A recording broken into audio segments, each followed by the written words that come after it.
Evil psychopaths often share a number of traits. For example, a lack of empathy, narcissism, sadism, and manipulation. However, one odd commonality of some of history's most evil people is their choice of facial hair. For some reason, the moustache seems to be oddly popular amongst evil people. Often, these are comically styled, which may be a reflection of their grandiose narcissism. Another possible reason is that the moustache is seen as a symbol of masculinity. For example, the British Army from 1860 to 1916 required soldiers to grow a moustache if they were able. This was largely due to the fact that being clean-shaven in places such as India and the Arab states was seen as unmanly. So, to keep soldiers well-groomed and hygienic whilst maintaining their masculine image during the reign of the British Empire, the moustache was encouraged. Another potential reason is mimicry. Some totalitarian dictators may model themselves on former rulers. Whatever the reason may be, here are some of the most evil moustaches in history. Adolf Hitler. Of course, Adolf Hitler is the first person people think of when we talk of evil people with moustaches, or just evil people in general. He is largely considered the most evil man in history by many. Furthermore, although he stole the style from Charlie Chaplin, his moustache has become synonymous with evil. So much so that wearing this kind of moustache is likely to get someone beaten up. Hitler was an artist, and much like the swastika, he likely wore this eccentric moustache style as it was likely to be remembered and ingrained on the minds of his supporters and enemies. Also, although Charlie Chaplin is a beloved figure in history, he himself was an extremely dark person who could be considered evil himself. I will leave a link to a video in the description box which explores his dark side.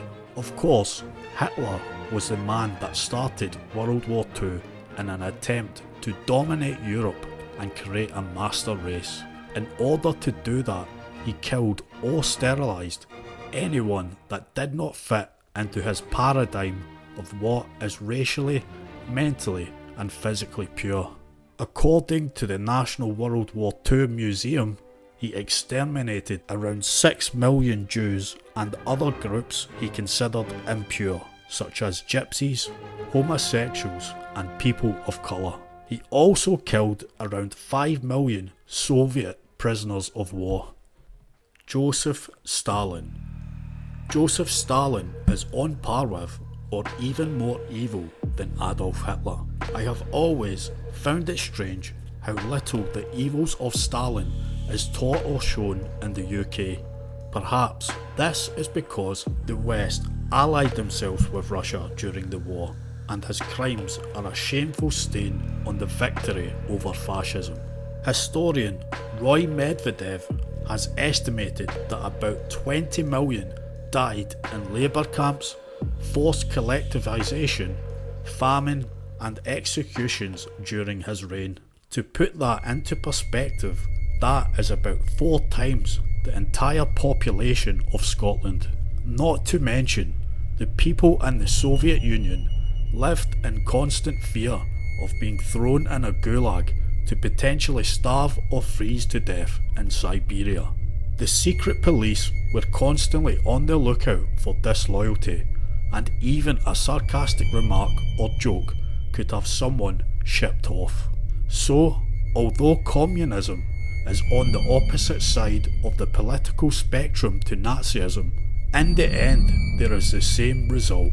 No one is allowed to live their life the way they want to, and any opposing views or originality is eradicated.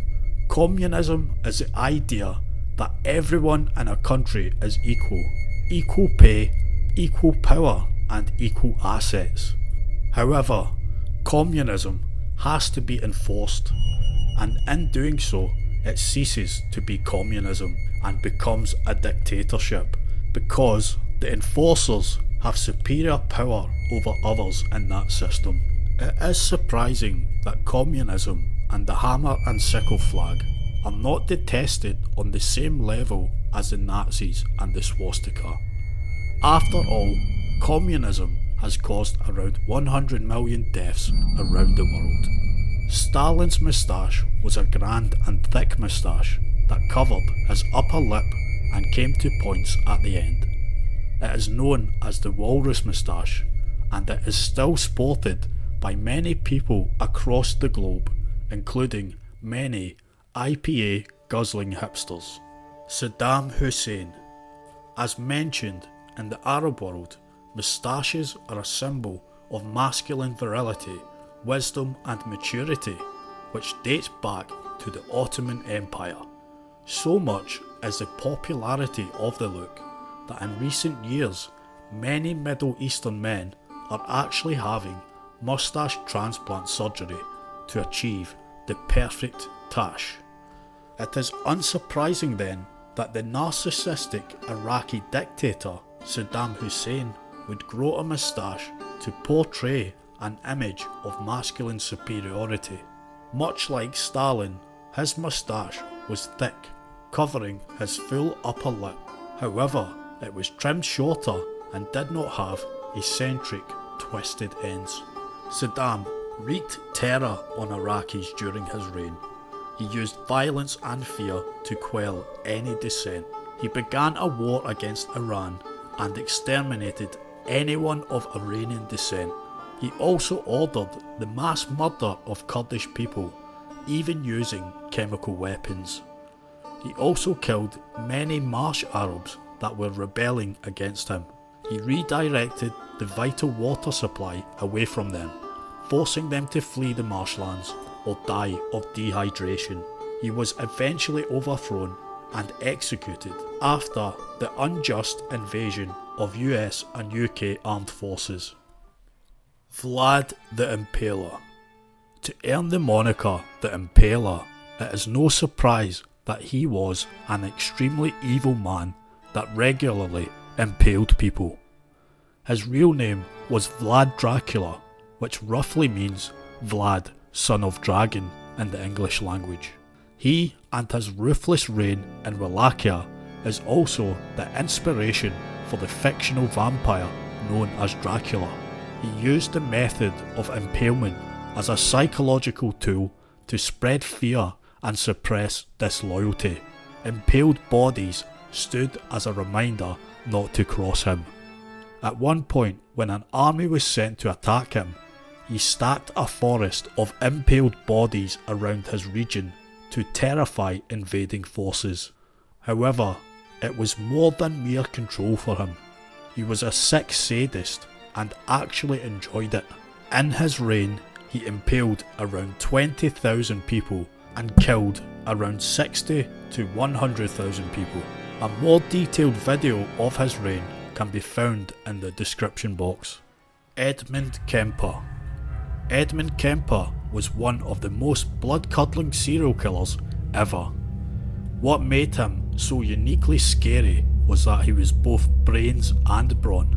He was 6'9" and weighed between 250 and 300 pounds.